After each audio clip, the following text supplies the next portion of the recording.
This place was not built to keep anything out. This place was built to keep something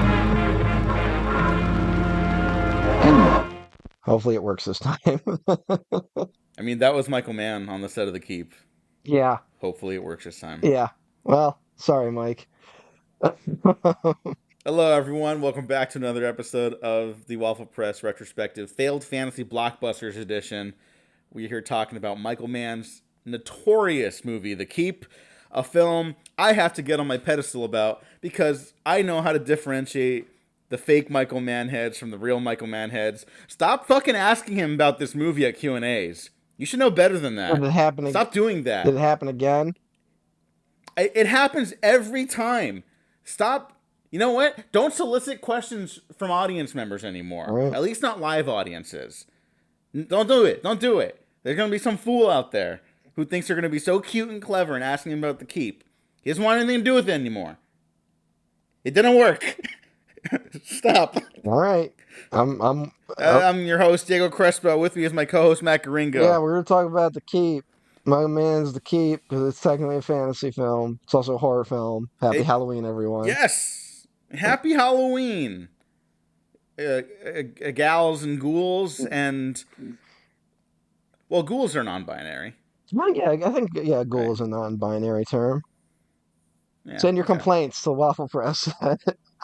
Yes, please. That is that's the energy we're bringing for this episode today. We're starting with. Is this Michael Mann's best movie? Fuck no, but it is a movie. It is not his worst movie. Okay, that's a take. That's LA Takedown, which counts. I guess, well, LA Takedown has the problem of you compare it directly to Heat. You know, I'm not even comparing it to Heat. Watching that for the first time a couple years ago, I was like, fuck, this is bad. Yeah, it's not good. Like, this straight up does not work. Yeah, it's bad. I can't believe two guys we've never heard of weren't as good as De Niro and Pacino. No, I mean, it's not even that. It's like... Everyone knows how essential he was to, like, Miami Vice, the show. Mm. And the one thing about that series, and Crime Story, which Michael Mann has said is his favorite of his TV shows he's produced, both of those are much more cinematic and stylistically compelling than something he ended up actually directing. And so that's why I really hold LA Takedown against him, because I'm like, you had no excuse, you know? Like, come on, man. Did you need money or something? Well, man just in the 80s is just very strange, right? Like, honestly, going from Thief to The Keep is an insane pivot. Yeah. And that feels like the sort of sophomore swing and slump that we would see nowadays with directors who are like, no, you rushed into that. You should have done a smaller movie before this. Yeah. You know? Or, it's weird that it's like, it's weird he pivots. He does two horror movies back to back, right? Like, and The Keep feels more like the movie you would get after Manhunter, you know? Like, just in terms of the arc of it would be like John Carpenter, you know, doing Assault on Precinct 13 and then jumping to Escape from New York and then back to Halloween. Like, it's just an odd arc that this is his second movie and very different from it. You know, it's the only one with supernatural elements, basically. Like, it's the only one. It's got so many things that are unique it feels like this would be something you would do as an earlier film, but when you're like more like a working out your thing in horror movies. After you've done Thief, which is one of the most like complete first movies ever made, right? Like, it's just like, oh, you've got the whole thing already figured out with your first movie. It's blood simple. Like, it's the whole package is there, and then it's like, yeah, but what if I went and did The Keep? And you're like, what? Like, I mean, you might be right to the point where it's like, that's why he goes to The Keep. He's like, all right, got that down. I'm a fucking perfectly oiled machine. I'm gonna do this now to conquer the next I can do the anything. next frontier. You think that's what the Yeah, I vibe can. I was? am God. Mhm. Yes, I am God. I'm gonna do what someone called Raiders of the Lost Ark from the Nazis' point of view. And it's like, okay, Michael, Mhm. good luck with that. Who said I that? like this movie. Who said that? Oh, let me find it. It's not a direct quote even. I saw it on Bilge Eberi. He's kind of like Oh one of the yeah, and principal he's like, Michael Mann yeah, he's like the scholars. guy always interviewing Man now. Like it's Yeah, he's frankly he's one of the only people that should be. mhm. Not just because they get along, but he actually asks like thought-provoking questions and stuff like that. That's good. Okay, Bilge credits Mike Ryan to saying that, Mhm. another Mhm. critic and Okay. journalist whose work I also admire. So Uh-huh. check out both their work. Yeah, Raiders of the Lost Ark, but told from the Nazis' point of view. Mhm. Yeah, I do like this movie. It is under the further reading category of Michael Mann. Yeah. Not really essential because it is an incomplete film. Mhm. And I'll be honest, on this rewatch, I was like, hey, this is like so much better put together than I remember it being. And then something happens where it stops being so well put together. And you kind of just steamroll to the finale. And I'm like, oh, I guess Mhm. I this was yeah. here's I'll talk about the movie a little bit first, and then I'm gonna pivot to the book. But I feel like I should Okay. talk about the movie, which is I believe the first 30 minutes of The Keep are unparalleled in Lovecraftian horror in terms of the build-up, in terms of the setup of the sense of growing dread, right? Everyone thinks whenever thinks Mm-hmm. Lovecraft, they think slimy monsters, right? That's the Mm-hmm. aesthetic. But what the real vibe you want is that sense of growing dread. The only movie I can think of that captures that sense better than The Keep is John Carpenter's Prince of Darkness.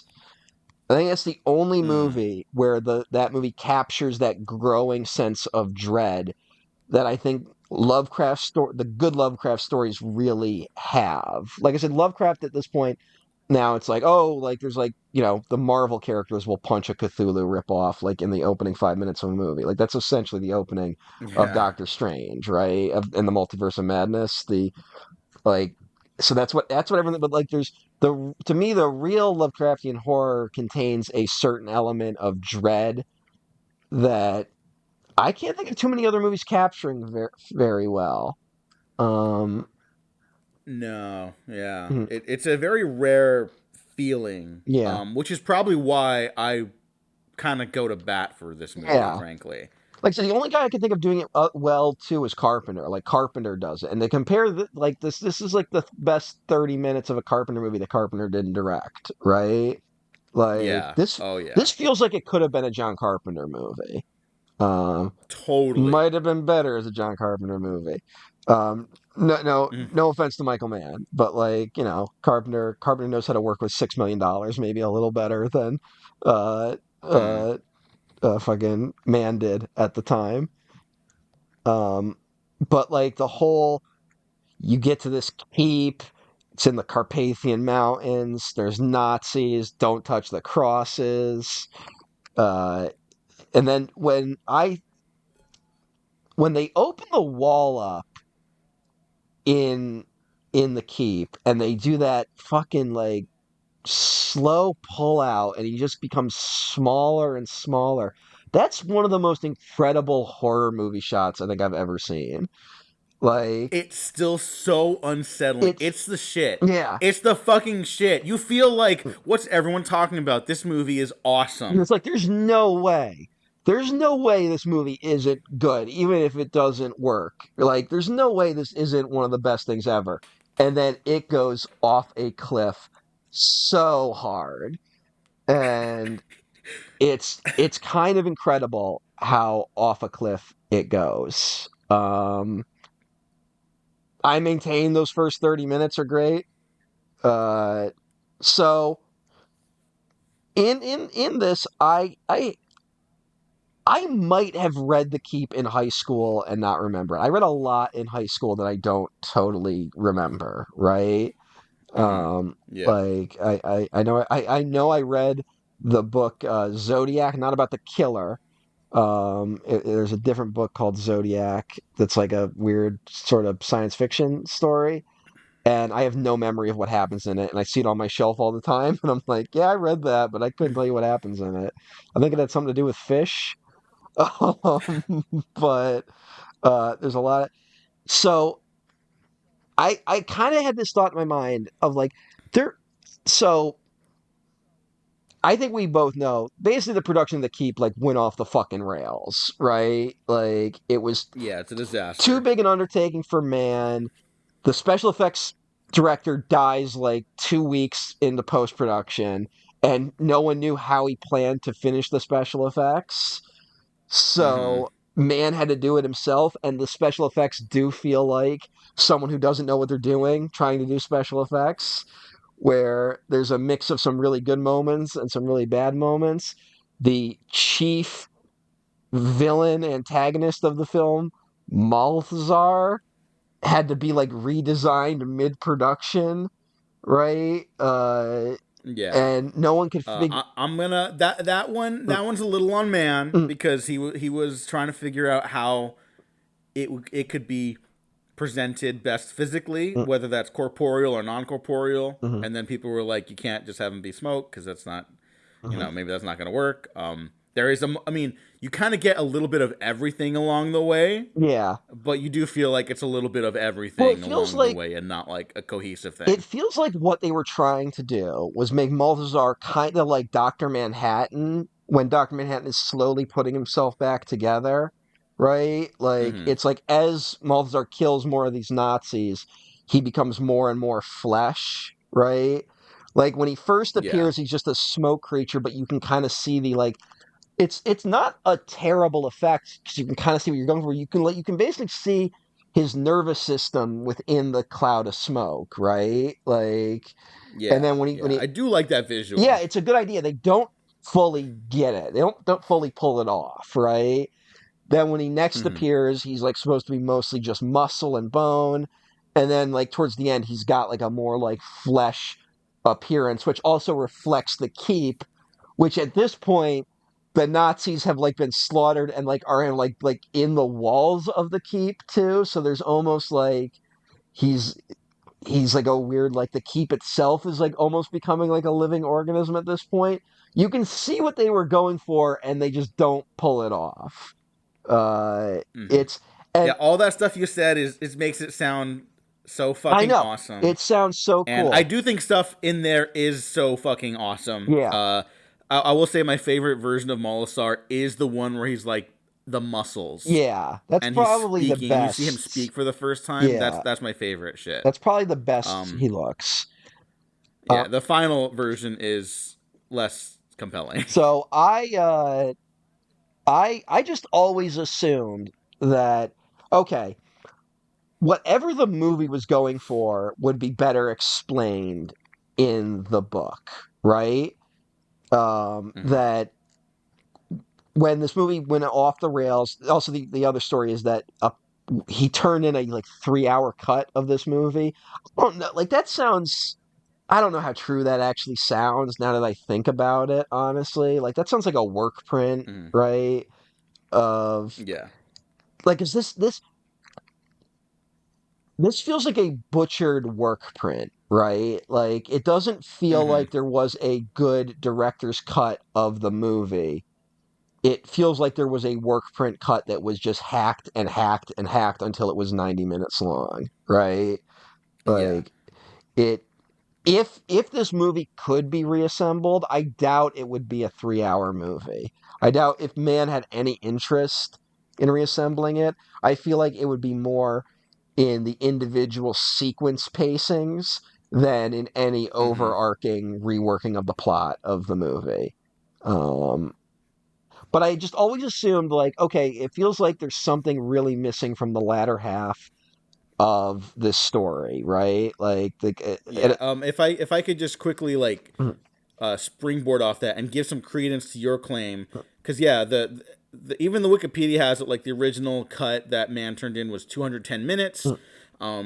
Work prints are always longer than what's going to be the final form. Yeah. Like that's just always how it works, right? The alleged first draft that is available online, again, alleged first draft, I call a little bit of bullshit because I do think it's going to be longer, but the alleged first draft is 106 pages. I don't believe that Mann's intended version would have been 210 minutes either, is what I'm saying. Yeah. I just think that's interesting. We'll get more into that. But like there does feel like something when Scott Glenn's character shows, like when he finally reaches the keep, it feels like just something goes missing. Like whatever was supposed to be the latter half of the movie when he finally gets there was when things fell apart, right? That there's a certain like, oh, it's building, and then it's like a bunch of stuff just happens. Like there is like the dramatic tension immediately evaporates from the movie. And so I just always kind of assumed the book would answer that. Book is written by F. Paul Wilson. I have no idea if you're familiar with him at all. I am not. From what I understand, he's a very well-respected writer in the horror and science fiction community. He started as a sci-fi writer. He has won 2 Prometheus Awards, which are the Libertarian Futurist Society Science Fiction Awards. Give you a little hint at the politics at work here. That's honestly not look like that's a lot of science fiction and fantasy. A lot of that shit is libertarians. Like it's just how it is. Like even ones you really love, there's a lot of that in there. Yeah. I guess his science fiction work is like more explicitly libertarian-esque. And I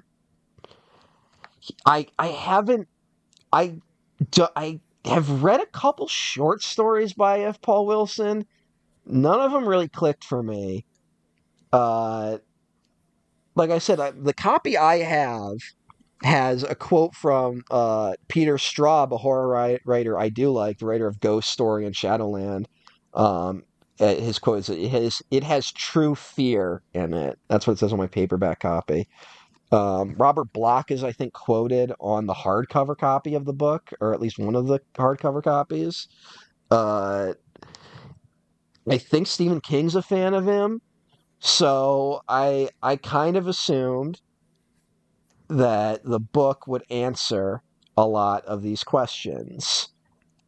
And no joke, the book has the exact same problem the movie has.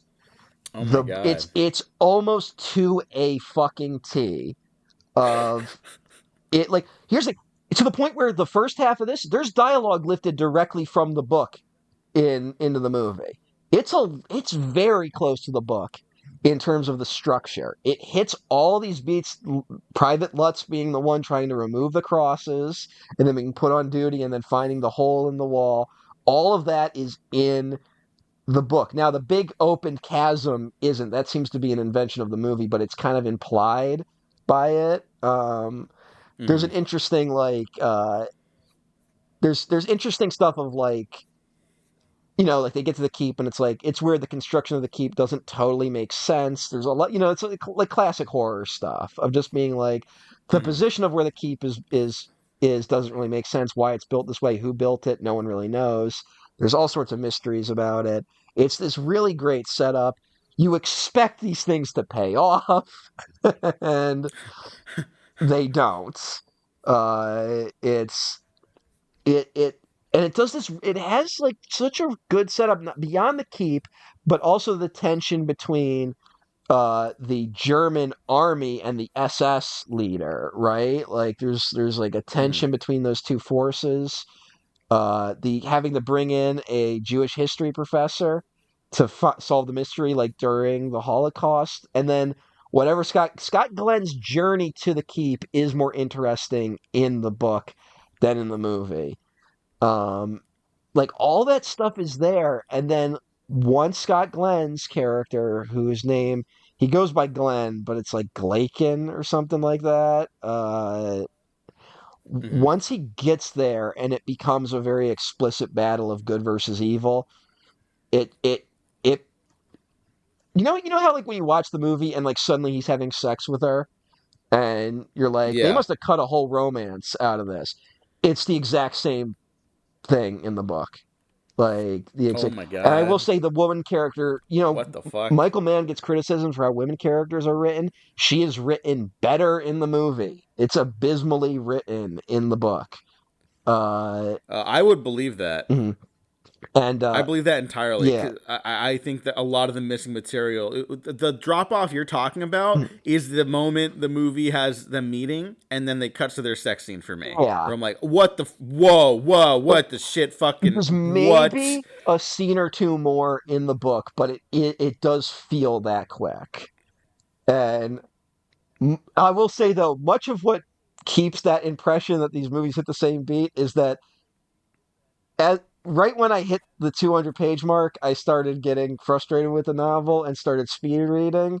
And then I basically just skimmed the last 100 pages. So I basically butchered the book the same way the movie was butchered. So there Okay, there well, are there are possible details in there that I missed, but like the straight up the final confrontation between Malasar and Glaken, where he's like, "You," is directly from the book. Like that happens. That exact scene happens. Of the retrieving of what they think is a talisman, but is really the hilt of a sword, is from the book and plays mhm. out where you're like, this should be like a more complicated thing than just going down there and grabbing it. And it's like, no, he just goes down there and grabs it in the book too. Like I I kind of hated the book by the end. And I actively think lesser of the movie now as a result. Like, Oh wow. yeah, because it's kind of like, oh, there wasn't anything really there. What attracted anyone to this material? Like, did Mann see that this was you could build on this? And I will say, Mann, there's something very important Mann added that I will get to, but I'm saving that. Um, that there are elements that Mann added to it that you could see like okay he was building off of it but he clearly didn't build enough off of it um and also I kind of brushed up against F. Paul Wilson's writing. He uses very basic prose. Sometimes that can really work with horror, right? Like it does Mhm. occasionally work with his stories where he'll say stuff like you know like the one commander keeps noting that like for such an old building, it's odd that birds never seem to nest in the keep. And it's like a little detail like that, you know, adds to it. Where you like going into like more detail wouldn't, you know, like all these mysteries settled there, like going into more detail would weaken it. Now, unfortunately, he does start going into more detail with his weak prose towards the end, and that's where the problems start cropping up. Um, but it should be noted that this is technically the first novel in like a series. Yeah, Uh, I was unaware of that until we started this Yeah, retrospective. it's complicated because it's like it's kind of retroactively made a series, and then Wilson suggests reading it out of order, which I don't. I specifically ordered an old paperback copy of The Keep from the '80s because one, the cover's cooler, and two, uh, I know there have been edits to kind of make the stuff fit together more. You see that a lot with reprints of '70s and '80s horror and fantasy novels. So I always try to get the older copies as a result because I want to see what the most pulpy version of it was. You know, um, the cool Hmm. thing about this, it does kind of have one of those reflective covers, and you get all the reflective crosses of the keep on the cover.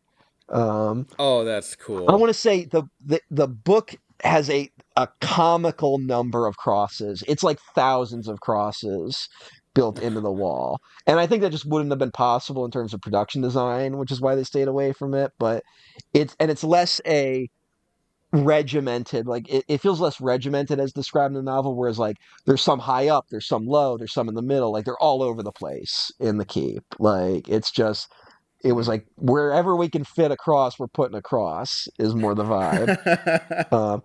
It should be noted in the second novel, which is called The Tomb, the first three novels were called The Keep, The Tomb, and The Touch. And that's like the original trilogy, which were originally called the Night World trilogy. Now, I don't know what the fuck that means. There's nothing called Night World in the book that I saw. And I don't know who the adversary. It might be Malasar, but it doesn't totally make sense. He's not referred to as an adversary in so I think the mythology becomes more shaped in the next books. The main thing to note is that the second book introduces a character called Repairman Jack, who is like a sort of he's like a mercenary type character who's apparently very popular. And part of me wonders that if I'm kind of tempted to check out The Tomb because I wonder if adding an element of a character like a mercenary, pulpy, a more pulpy character at the heart of a story like The Keep would make it function better, right? Like if to talk, so we just talked about The Last Witch Hunter. The equivalent would be what if The Keep Riddick showed up, right? Like if Riddick showed up Yeah. along with Glaken. Like, where like Glaken is like this force of good, but what if you had some guy in the middle somewhere?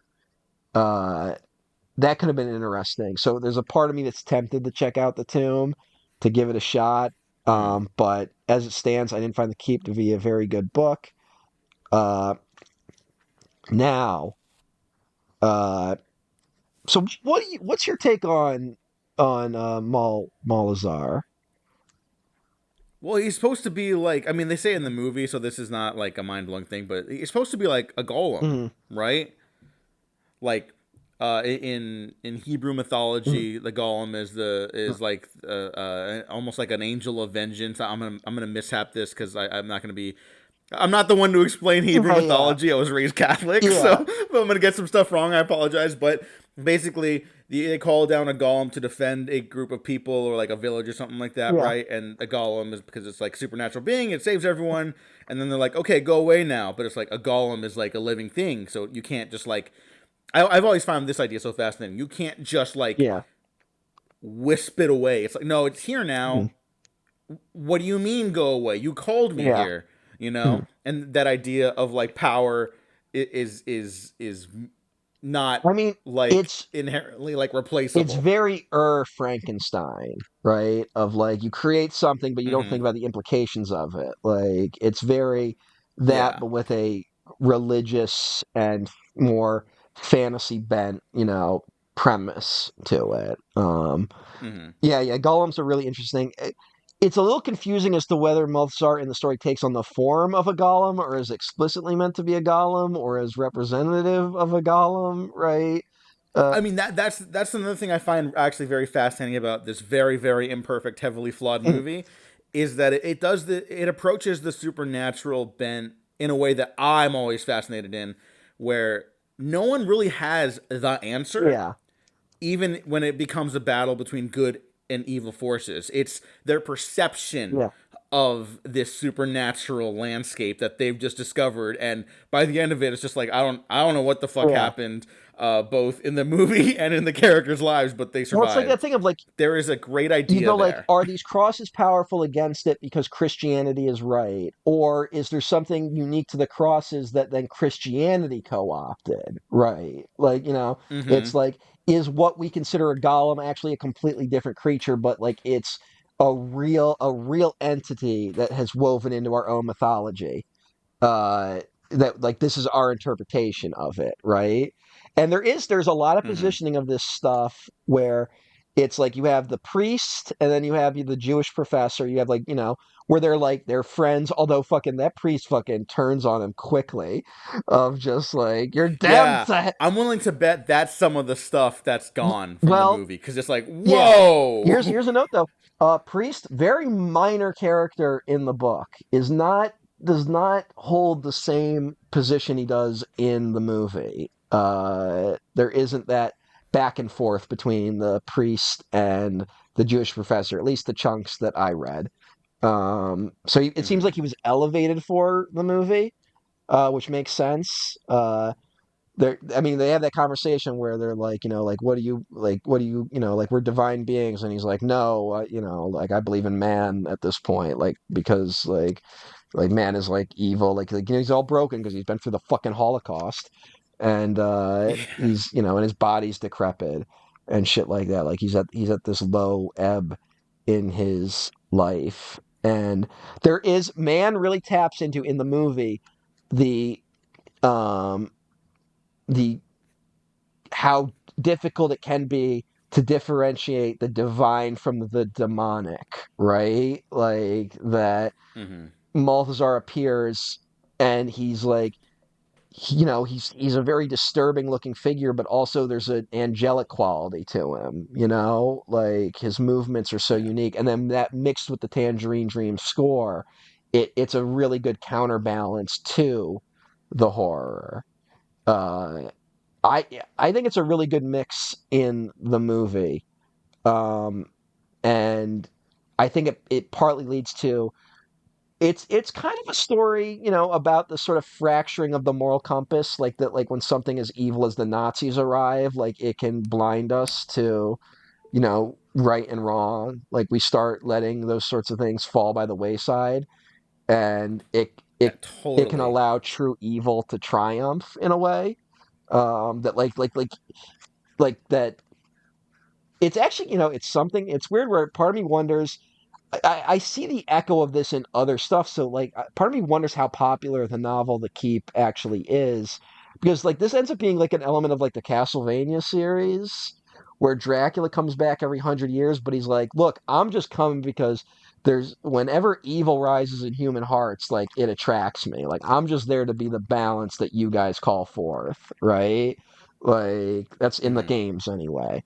And there's an element of that with Malasar, and there's also a bit. The movie kind of has a bit of like that. This is this eternal battle that then the Nazis. This disruption is basically going to end it, And you can almost see it as a commentary on entering the post-war, postmodern world, right? There's a Mm-hmm. lot of interesting elements here of the Nazis awakening this final evil that could destroy us all. Uh, Now, let's talk about Malazar in the book. Oh no. Uh, I'm like terrified uh, right now, considering what else has so been discovered. uh, there are parallels made to golems in the movie. Uh, that is I don't know if they actually say golem in the book at all. Um, they make much more comparisons to vampirism. It's much Malthazar is much more of a vampiric figure, and you start putting those pieces together because it's like, okay, there's crosses. They're in the Carpathian Mountains, right? Like they're literally in Mm. Transylvania type territory. It's a keep.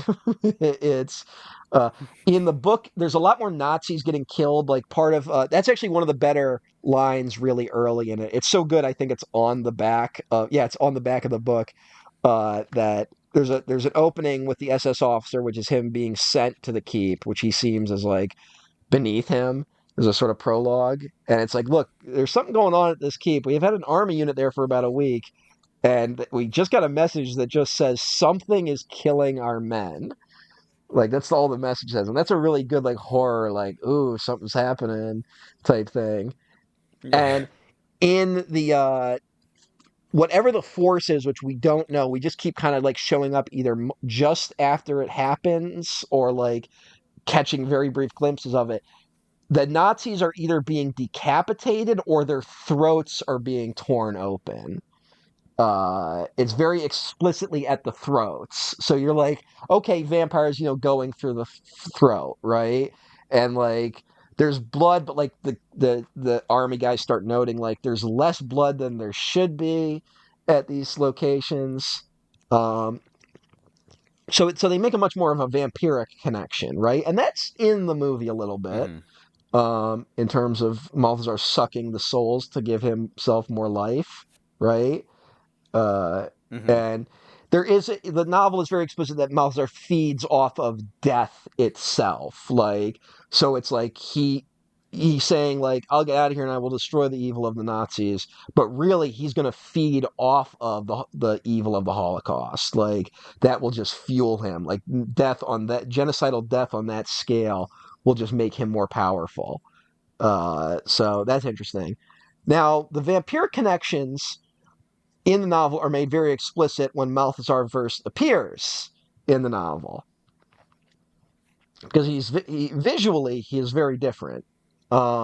We've talked about in this that he's like this slowly forming being, right? And Mm-hmm. obviously something must have been lost in translation. They must have written something in the novel that was just unfilmable, right? Like that's what you're thinking. You're like, whatever he Yeah. was described as a novel was unfilmable, so they came up with some approximation and it didn't work. Um, Malasar shows up in the novel. He's Dracula. Oh, He is like just pale skinned, 6 foot tall, with a cape, human looking vampire. Now, he's not explicitly Dracula, but he was very close friends with Vlad the Impaler, implying that the myth of Dracula is a combination of Malthazar and Vlad the Impaler. So, for all intents and purposes, he's Dracula. that's huh. All That's it. That's he shows up. He's wearing a cape, everything. So whenever Michael Mann sees the material that you read and you're like, what does Michael Mann see in it? He's gonna make a fucking like cosmic leap and just like make it Yeah, interesting and not someone's first attempt at writing like an epic horror novel yeah. or something He like that. clearly understood something more than the author did. Now, I think Malthazar, as he gets unleashed, first of all, his name ends up not being Malazar. Like his name, Wait. hi- his name. What? There's like so like when we get to the climax, with the whole daughter thing of being like, no, don't remove the hilt, father, you're being tricked by Malazar. It's that Pazuzu thing of like characters actually saying this thing's name don't work. Like even Mm-hmm. reading it, it's a little embarrassing. She's like, you don't understand. It's not really Malazar. It's Razalam. And I'm like, both those names sound evil. Why are we doing this? Like, what is knowing that, oh, he's not really Malazar? What does that change? Right? It doesn't really change anything. Uh Other than huh. Rosalind is like an evil sorcerer that became this monster that's trapped within the keep. And here's the thing, the reveal that the keep is meant to imprison Malazar is revealed in the last 100 pages of the novel.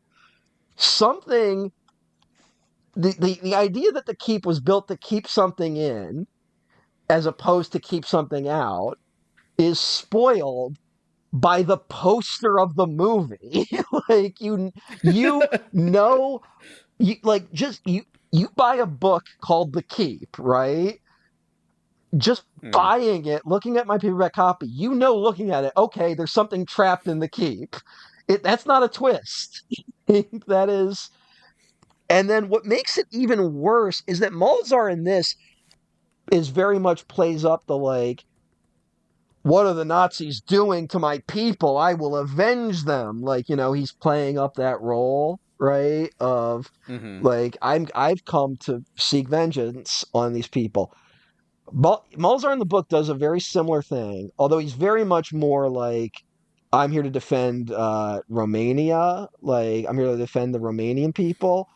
Um, and he's like, but like, so the Jewish professor is kind of like, well, if that involves killing Hitler, then I'm on board because we both hate Hitler. Like, it's Yeah. less a, it's I think there was an attempt to tie him more to Jewish mythology in the movie. The book is very confusing. Knowing F. Paul Wilson's a libertarian, part of me wonders how reactionary some of the elements you dig deeper into the novel, right? That like, is he saying Mm. Christianity is actually the true religion? Like you start thinking that as you read it, and that like the villain of this movie ends up being a Jew who was persecuted by the Nazis, right? Like that's a Mm-hmm. weird. It's a Magneto problem, which is interesting considering Ian McKellen plays him, right? Of of like like yes, what the Nazis did was bad, but killing the Nazis would be equally as bad, right? Because it would lead to bad things. It's muddled to say the least, right? Yeah, And yeah. but Malthazar in the book is like comically evil. Like he's like, "You dare question me, fool!" Like during their first meeting, and Oh. he refers to the professor as crippled one. Do my bidding, Oh, and the Jesus. professor's like, "Totally, I totally buy that you are here to help me defeat a common evil." Like it's so bad.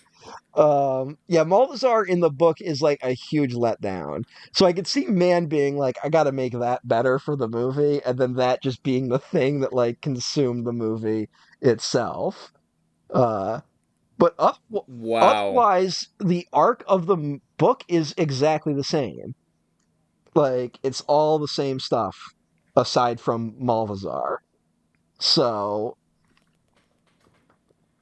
it's You know what? I don't see a problem with the broad strokes of the mm, movie. It's really just like by the halfway point, it's such a fucking mess. Like mm, entire swaths of mm. narrative and character stuff is just not Yeah, there, and you can tell it's not yeah. there. And it fucking cripples the And movie. It cripples stuff like Lakin and Ava's all that relationship. setup in the book also doesn't pay off in the book. It is the same problem. Like it is Michael Mann, you should have changed more. Like you have a good foundation here. You could have taken this somewhere. And I Now, in the book, do you remember if the staff is actually a It's a sword? sword in the book. And Okay. it's I did not read the book. I read the comic book mm, adaptation from like 2005. It's mostly black, white, and then blue. They use like some interesting blue mm, shading. I think it's my favorite part of the mm, comic. The narrative is also mm. quite What's boring in Malthazar look there. in the It's comic? You know what? I didn't. You sent me the comic. I didn't read it because I was too busy reading the fucking book.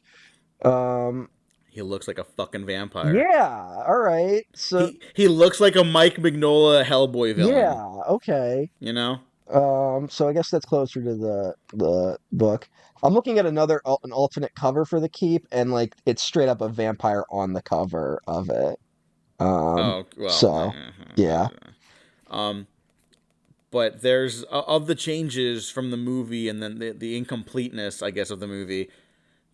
Glakian and Molasar were supposed to have like this. Their epic battle was gonna like lead up to the tower of the keep, like this primary yeah, tower, and they just never end up like finishing that because of the death of like the special yeah, effects supervisor and Mann's already over time over budget. It was supposed to be a 13-week shoot. It ends up being 22, and that's not including the other stuff.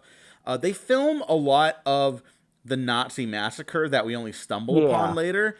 I do think we could have like used that in the Well, movie. yeah, because Just because it's always great to see Nazis die yeah, but horribly. it's also like I feel Um, similarly about the book too, where I'm like, this is best when it's just schlock Nazis getting their heads torn off and shit like that. Like that's when the yeah, story really works. When it's trying to do other things, it gets boring. Like once it turns into like a very explicit battle of good versus evil, it becomes very boring. Um, yeah, and like I said, there's something you could have done. I agree, you could have done something with it, and I too would have liked to have seen. I would have liked to have seen the Nazis just like use all their forces against Malthazar and just slowly get massacred. Something like that kind yeah. of happens in the book. It ends with the death of the army commander and the SS guy. Um, and I believe they get reanimated as like zombies very briefly. That like as he starts killing them, he can reanimate them, but like that doesn't really go anywhere. So Mhm. uh, there's the one element from the I don't know if it's referenced at all in the movie, but one element that the book actually does, I think, fairly well, that is kind of absent from the movie, which is a little frustrating, is the tension between the army commander and the Nazi. Um, is they're both veterans of the First World War, and they both fought in the Battle of Verdun together. And the SS guy, what's his name? His name is Kampfer. I don't know how to say it. Like it's Warman and Comfort. Kampfer, but like fucking whatever, Nazi bastard.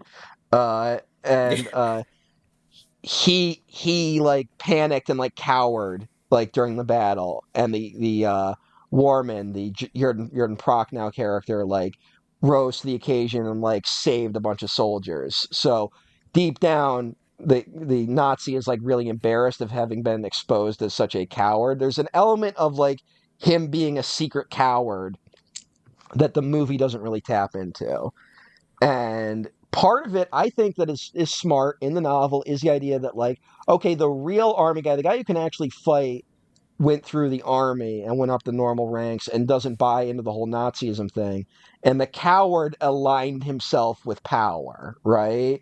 The coward joined the Mhm. SS because he knew, like, there's all sorts of stuff in the book of his frustration of being like, why aren't people listening to me? I have the SS symbol. Like, you have to listen to me. Like mom says it's my turn with the Nintendo. Like it's which is Mhm. the genuine vibe of certain like Nazis. Like that is the genuine vibe of people that they just want to be approximate to power. It's also why people Mhm. become cops, by the way. Uh, Yeah. and that's really interesting in the book. And there's an interesting parallel there between that and the professor aligning himself with Malasar, of just like when you feel powerless, you want to associate yourself with something more powerful. Again, none of this pays off. Like there's all this setup, none of it really pays off in any convenient way. Um, so I do think the professor stuff does pay off in the movie, even if it's like truncated yeah, heavily and such. Like I think, um, the I mean, Ian McKellen does give a good performance, and the way that pays off between him and his daughter when he yeah. like finally snaps out of it, I think that's very good. That's the best payoff in the movie because everything with like Glaken and stuff when he like comes back. I like when he like survives his fall because he's like technically like an immortal being or Hmm, whatever. Again, very unclear. yeah. And then he shows up and it's like, oh, all right, hero moment. And then it's like, oh, well, now they're just doing the laser blasting thing at each Yeah. other. Like, I'm sorry, even back then, that's like a boring That's visual. that's but that's also You kind of know? how it plays out in the book. Like it's crazy to me to think that Michael Mann had this other idea of how to end it because it's like he shot the ending of the book, which is just him showing up and Yeah. just they don't blast him with a laser, but he does slice him with the sword, and it's just like that's it. Oh, Yeah. yes. So in the comic, that's how it goes down too. And the F. Paul Wilson was more positive about the comic than the Mm-hmm. movie, and I'm like, Michael Mann directed the movie. I'm gonna lean that Mm-hmm. way. But the original ending that they had planned, and some it seems to differentiate between like they did allegedly shoot it, they didn't finish it, cost, whatever, right? The original ending Mann had to come up with was after that tower battle and the keep kind of like caves in on itself, right? It becomes like that marriage of like flesh and Yeah, stone yeah. and then becomes something else and collapses, right? It bottoms out and Glaken is no longer an immortal being. He's through his trial, he is gifted life as a man Mm-hmm. now. And now he can go live as a man with Ava and her father, and then they're let out together with the villagers. That is not in the script I Mm-hmm. read. The script ending is pretty similar, just bigger Yeah. on the tower, the cave, everything except with Glaken without Glaken's rebirth, Mm-hmm. right? But there's more stuff about like you end on like that shot of like the villagers helping them The masonry of the towers, like crumbling in the foreground. The people below are kind of like escaping, but then it ends with like a bird landing, and then like because remember birds weren't the birds won't around the keep, right? So birds start nesting in the area, and they start nesting with like blades of grass and stuff like that, and it's like life. Now life can survive here, has a chance now, which I think is a very beautiful image and not in the movie. But if someone wants to take that image and use it somewhere else, it's a good one. I should say Glaken is part of the conflict for Glaken is that he's like, I'm the force for pure good. Malasar's the force for pure evil. If I kill him, does that mean I can't exist? Like, there's a certain tension there where he's like, I had a chance to kill him, but decided against it because I'm like, I have to be a force for good in the universe. So does evil need to exist for good to exist, right? And there's a sort of tension like that. When he kills Malasar, you think Glaken has died, but there is an epilogue where he awakens deep within the ruins of the keep and can go reunite with what's her face, and so that's kind of in the book. And I believe he crosses over, like I said, I believe Glaken appears in the tomb along the repairman Jack character. So he's still some sort of force for good in the sequels. I don't know what carries over, but I really like the idea of him being reborn as a man. Yeah. Because then it's like, okay, there is no ultimate good, there is no ultimate evil in our reality. It's just people, and we have the capacity for better and ill. It says I think that's it does what say, drew me into the material. It does say frankly. he's mortal by the end of the story. That's what the wiki says, anyway. That he is also mortal. But I gotta say, like, I can see the libertarianism in the middles of that, of being like, you can be a self-made man now. Like, true freedom is the individual, right? Like, there is no good, there is no evil. It's the individual. That's what truly triumphs. Oh no! That's the book. That's the book, man. Like, no, I hear it. I see it. I see it. That's the book, man. But man, again, like, I wonder. Let me check real quick, because like this there is a sort of maybe it's just because they're both pulling from the Dracula thing, but there is a part of me that is like, how much did Castlevania take anything from this? But I can't seem to find any information about the Keep being translated into Japanese, the novel anyway, because like every Castlevania game ends with Dracula's castle crumbling and stuff like that. But my cat's here. If you I actually didn't know that. Well, hello, cat. In Castlevania, Dracula's castle reappears every 100 years or so, and Dracula is like awakening, and it's like you have to stop it before, if Dracula can get out of the castle, which he's forever bound to, the world will fall into darkness. So that's why you go to Dracula's castle to stop him. But that's the setup of every Castlevania game, basically. Sometimes you're one of the Belmont family, which is the family that like historically fights him. Sometimes you're his son Alucard, and sometimes you're some other anime-looking boy. But you every 100 years. Sometimes you're, for some fucking reason, in the Sega Genesis game, you're the son of Quincy Morris from the novel Dracula.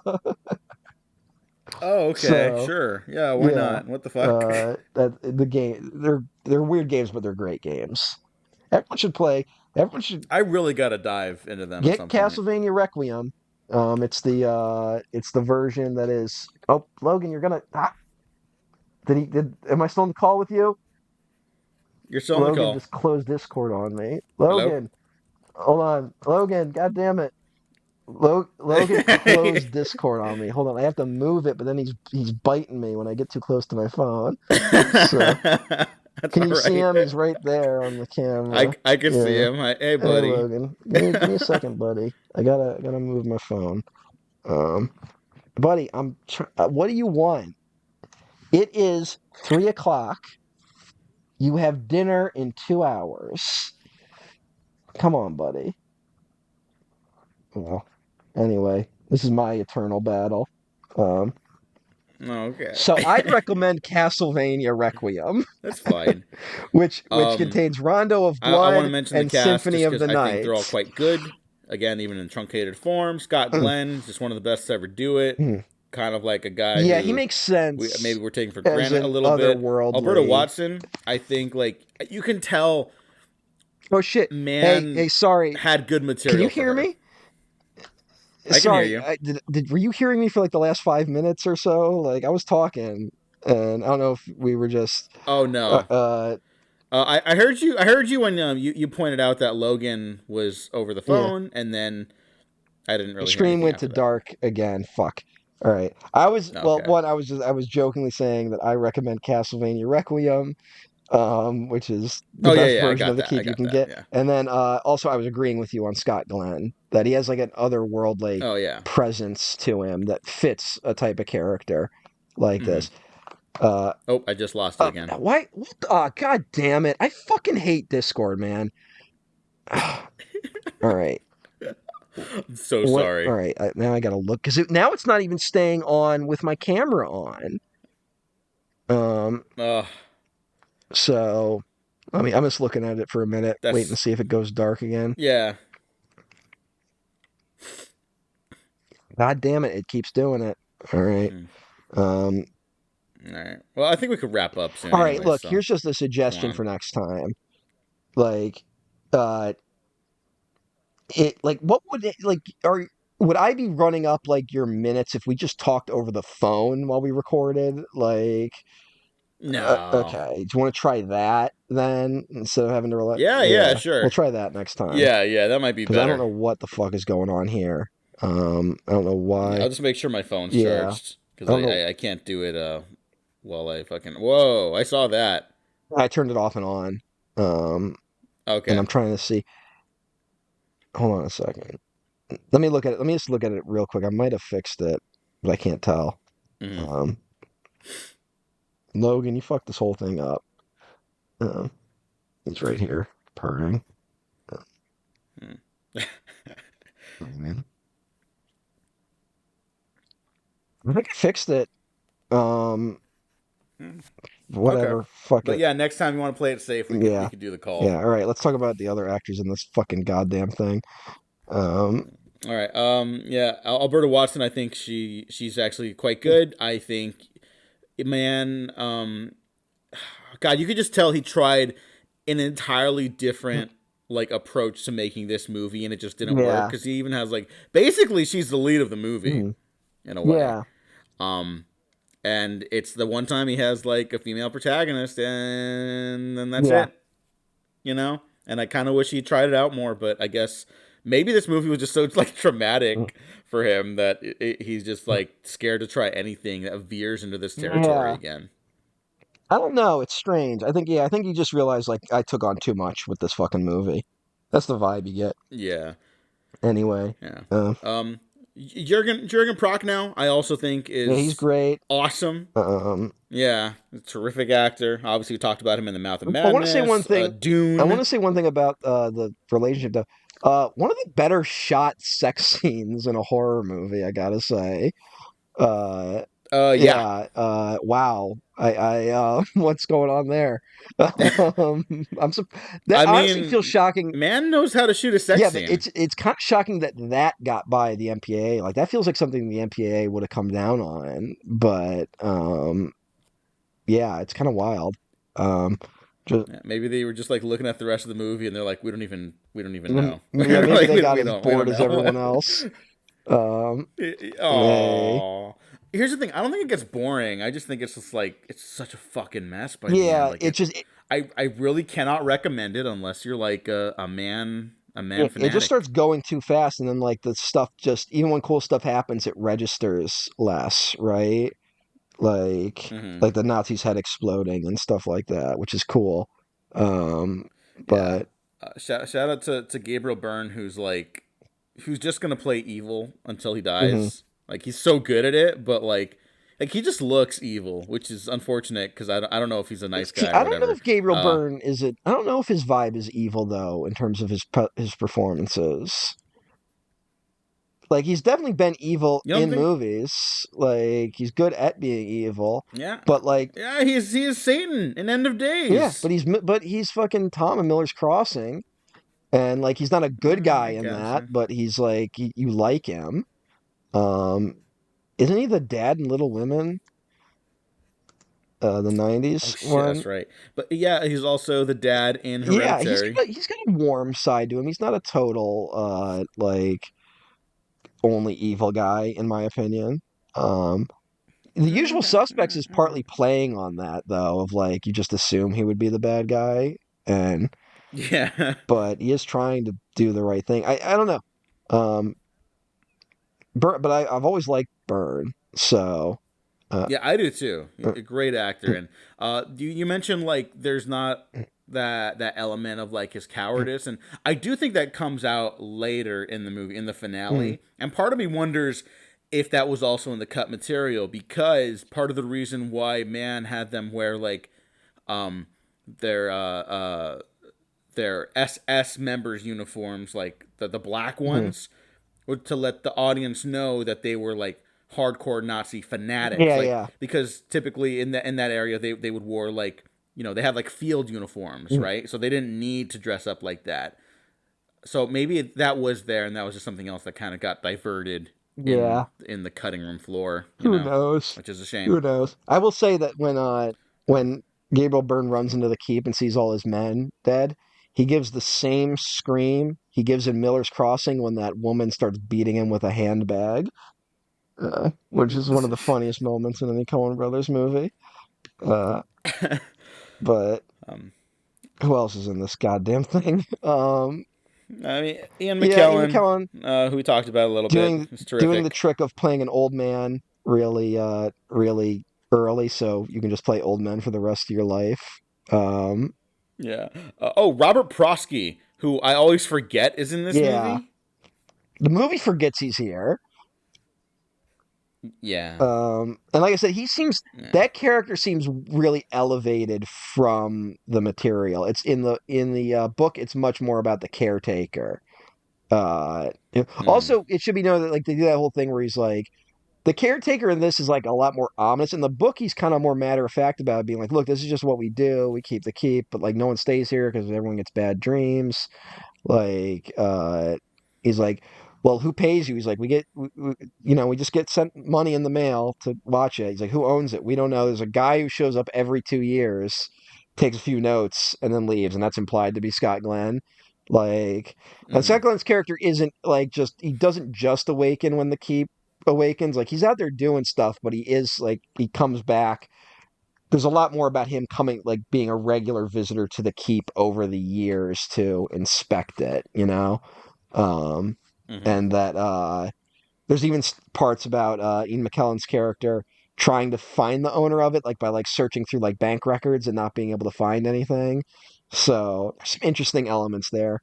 Um, that's actually one of the more fun stuff that the movie kind of crosses over, but it also is a little too quick in the book. The idea of how does Glaken get to the keep crossing through like Nazi occupied Europe is like really interesting. Like he's got to come from like the other side of the world to get in there. And so we get a couple of Mm-hmm. scenes of him like stowing away on boats and like fighting like other people and stuff like that. It's kind of fun, but the movie doesn't really do that at all. So, um, No, I guess there was a cut scene where when he's on one of the boats, Glaken would like he would almost get yeah, robbed by the boat that's in captain, the book. right? That's in the book. Um, Okay. Yeah, see that's like an interesting idea, because it's like, okay, it's like all quote unquote all good, right? This being, but then he also still kills someone who like gets yeah, in the way of his journey. It's like that's a compelling idea. It's like, oh, perhaps there is I mean, no true good, true it's Prince of evil. Darkness where it's like true good and evil is like beyond our comprehension, right? And it's like these gods that are Mm-hmm. battling that we're insignificant in the face of. And that Carpenter ends on like a really grim note, whereas the Keep kind of ends on a more optimistic, like now the individual can rise. And whereas like Yeah. Prince of Darkness kind of ends like we're fucked anyway. Like who gives a fuck? Like now you're more that you're just basically you're still the avatar of evil humanity. Like, and then I'm like, yes, my comfort movie, Prince of Darkness. Uh, Yeah. so Mine was the Blair Witch Project for a that's while, so I interesting. get it. Yeah, Yeah. 2020 was rough I get. for I everyone. feel you. I feel you. Yeah. Uh, but I don't know what else. Alex Thompson. Just talked about him recently. Fucking amazing cinematography. We just talked about him with like Legend and Well, shit. Although I in think the that future, is people coming in the out after future they'll be this. hearing it after this, and we talk a lot more about him there. But yeah, Yeah. you know what? I watched the VHS copy of The Keep that my father owns because this is a favorite of my dad's. My dad loves this movie. Um, I get and it. unfortunately, I think I've started to put together that if my dad made a movie, it would look like a Neil Breen film. Like he wants to be that like I think my dad wants to be that like otherworldly force for good that can just stop bad things from happening. So it's why he loves the Silver Surfer too, I think. Oh. So there's something recurring in my father's fascinations. Um, Hmm. but yeah, and like it's hard. And then I also have a digital copy of it that Amazon put out at one point. I don't know if you can still buy it, but I still have my digital copy of it. Uh, but it's a rough transfer. Uh, I so think you can now, but yes, I don't think there's ever been like a great transfer of the mm, Keep. The most compelling version I mm, have, and it's like fucking 25 gigabytes, mm, is someone did a 4K scan, one of those 4K scans of a 35 millimeter mm. print. Looks No. interesting. Looks All good. right. Looks Because good. one of the problems is Um, they talk about like that because of the problems with this movie, they basically ran out of time on everything. Like that, like even the sound yeah, design and is you can fucking yeah, the hear sound it. design is messed up. Like uh, there's and so like there's definitely a certain there's sometimes where the keep looks really good, and there's sometimes where it looks like a set. You know, like it's rough. The movie's a Hmm. little rough. Um, I Yeah, stand by the first 30 minutes of it, and I would just say watch that and then imagine a better movie. Um, I would say if you're curious about Michael Mann, you want to be a completionist, check it out, and I think mm, you'll be like, yeah, you can walk away getting it enough, you yeah, know. The real highlight is the Tangerine Dream yeah, score. they're good. It's fucking Jesus Hmm. Christ, what a And unique score. for a horror Um, film like this. Uh, yeah. very, Even when very, they yeah. do Near Dark later, right? So it's like, but even that Yeah, feels like, yeah. Oh, yeah. That totally picks up the yeah, ball from this, but like in a different way. another bomb. So, Yeah, yeah. We got to do fucking like a vampire series at some point or something. mhm. We're talking about vampires too I much, already have but all my vampire that's stuff. fine. So, All right, I'll all tell right. you. I'm just saying. There's a little trilogy in the '80s of Fright Night, Mm. Near Dark, and The Lost Oh, Boys. trust So me, I I'm know. just Um, yeah. Trust me, I know. Also, I will say one Yeah. thing about the keep. I like I said, not to talk about my bullshit, but I have been trying to pull together a vampire story for the longest time into something that can fit screenplay length. Mm. But reading the keep, it was very inspiring because I'm like, I can write a better horror novel than this. So, um, I sometimes feel really like, self-conscious about my writing, and then you read something like The Keep and it makes you go like, no, I actually can write. So, uh, Yeah, no, not to be like mean, but I also feel that mm, sometimes when I read something. yeah. Um, yeah, that's all I'll Eh, say. But yeah, I don't know. The Keep. I don't know. Not the worst movie we've ever talked about on here by like any measure, but definitely. I always want to love it more than I do, yeah, same. and I never will. So, but I'm glad I can watch it at least. You Mm, know, a fun curiosity, and that's about as far as I can go. mm, But whatever, that's fine. You yeah, know, yeah. yeah. I mean, I'm basically done Yeah, with the Keep for now. yeah, I think I might be done with The Keep in general. Um, the novel was kind of a deflating experience. Just because I had just always assumed I would get more answers, and then I was like, oh, like there really isn't. Like, no, like it the Keep had to try to be as fucking boring as it is, frankly, the book. Um, like it should have Aww. it starts so strong because you get so many Nazis just getting fucked up and it's great. And like it's all good stuff, but it never really rises to its setup. And it's something that makes you appreciate Stephen King more, where it's like Stephen King waits to let you down in the last 50 pages at least. Like this is a book that runs out of steam like at the midway point. So um I think this episode for me was more a review of that book, which I found so frustrating. But Mm. if I can find So see, my if I can find a cheap copy of The Tomb though, I might get it. Um just to all right. Well, see, I was just gonna ask. Okay, so would you recommend the movie, and then do you think someone could remake Michael Mann's version of the Keep into like something palatable? yeah, there's enough here, but you would have to really gut it.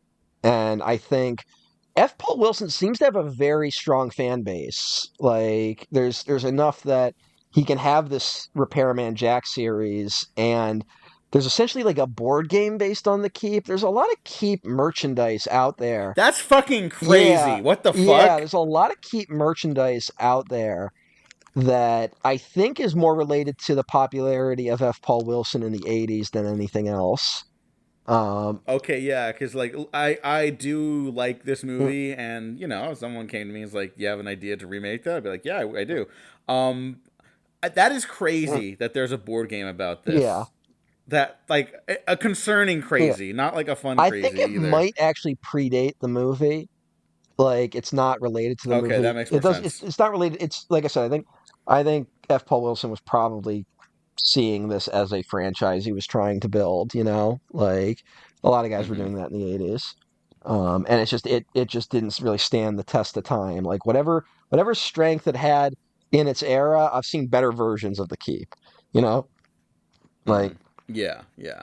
I've seen. And I guess my whole concern is just that, like, not that this movie does, like, oh, it's actually a good Nazi, but the movie and the story, I'm going to give credit and say I think understands that the Jorgen Prucknow Yeah. character, the guy who's, like, remorseful about it, like, sure, he's still a Nazi, which is bad, and it's good that he Well, dies. well, hold on. But there is, like, there is the element of him getting, like forced into Nazi Well, I want to servitude, say right? I want to give it something which is just he's not a Nazi. He's a German soldier. There is a difference. The German army was subservient to the Nazi party. Now they didn't have to be, right? They didn't have to be, but it Hmm. was its own independent entity. The SS was like a private military for the Nazis. It was essentially like their own private force that acted independently and eventually had more power than the German military. Have you ever actually watched Triumph of the Will? Um, No, I a have not. big reason for that movie's existence is to intimidate the German military into falling into line. It's showing off the Nazis, the power of the Nazi party, and trying to be like, see, look how much better we are than the German military. So there Oh, okay. is a element to Jurgen Prochnow not being a Nazi, right? Like he doesn't believe in Hitler. He's not a member of the SS. He doesn't wear, a swastika. Like and that sort of thing did exist in Germany. Now I do agree that I think part of, and the book sets it up, doesn't do anything with it, is that he thinks he can be a loyal military man while not supporting Hitler, right? Where he can be like, I Hmm. support Germany, I don't support Hitler. And I'm just, he's kind of the more following orders type person, right? Um, Yes, yeah, it's, exactly. and here's, you know what? Not to go on a whole tangent. A bit of a problem I had with the movie The Zone of Interest uh, is it downplay that a lot of the Nazis knew exactly what they were doing and were proud to do it. Like they were not obliviously living in like a world where they weren't aware of the atrocities they were committing, right? Like they Hmm. knew what they were doing. It's the military man like Jurgen Prochnow's character who lived in more of a naive sort of like, well, yes, I am a member of the German army, but I'm not a Nazi, right? And it's like maybe I don't necessarily agree with this war, but it could be good for Germany in the end, right? Like, that's kind of his attitude. There's also one odd change, which is the note that in the book takes place just before the beginning of the German invasion of Russia, and the movie explicitly takes place very shortly after the invasion of Russia. I just find that an interesting little choice. That because part of the reason in the novel they've gone to the keep is they are trying to shore up petroleum to prepare for the invasion of Russia. Even though that's not like explicit, there's even a part in it where they're like, one of the younger soldiers is like, I don't understand why we're getting this petroleum. We get it from Russia, like Russia's our ally. And the Jürgen Prochnow character in the book is like, yeah, it's like he's like, Stalin or Hitler is going to betray one of the other first. Like at one point, one of them's going to betray the other. Like he makes some comment to himself about it, but doesn't say it out loud because he knows he can't criticize Hitler publicly, right?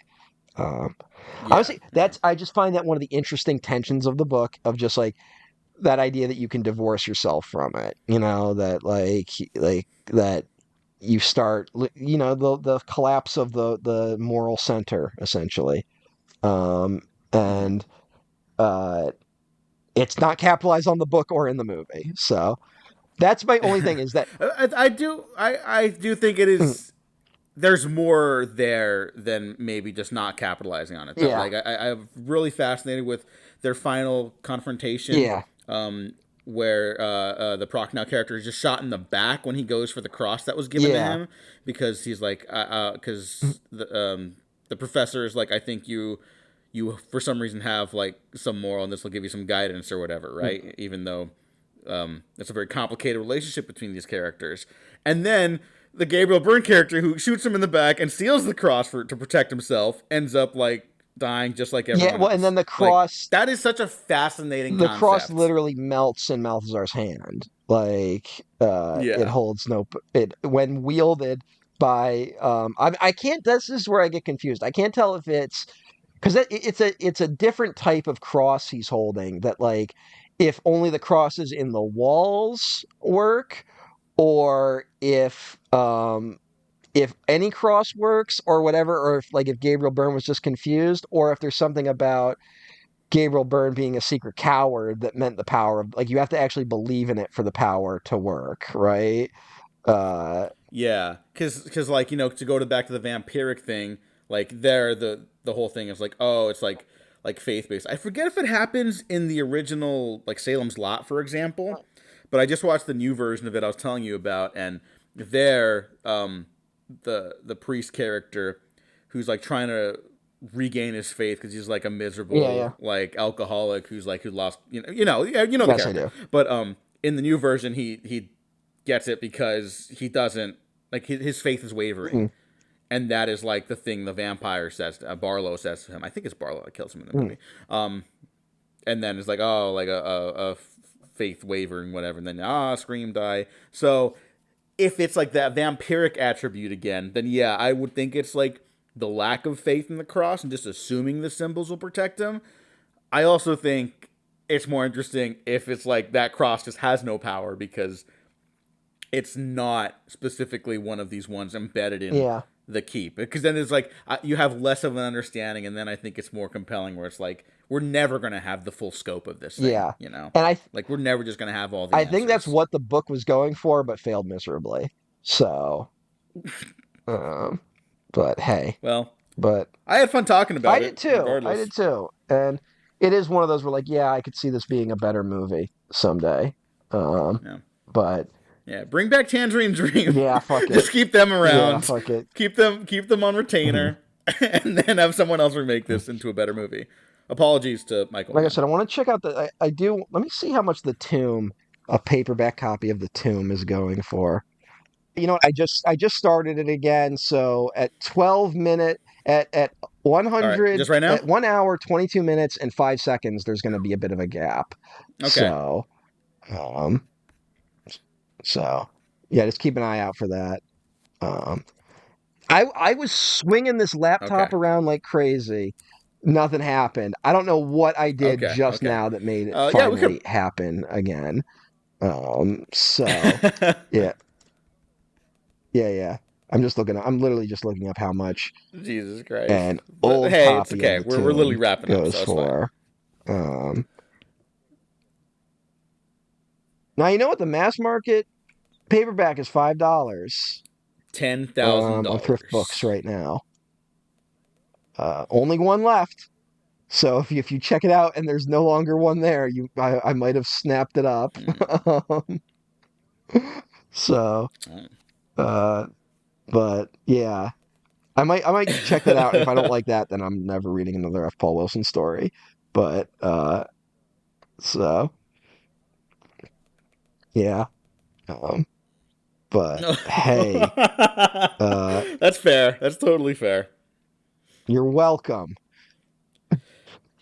Happy Halloween, everyone. Thanks for joining me. Yeah.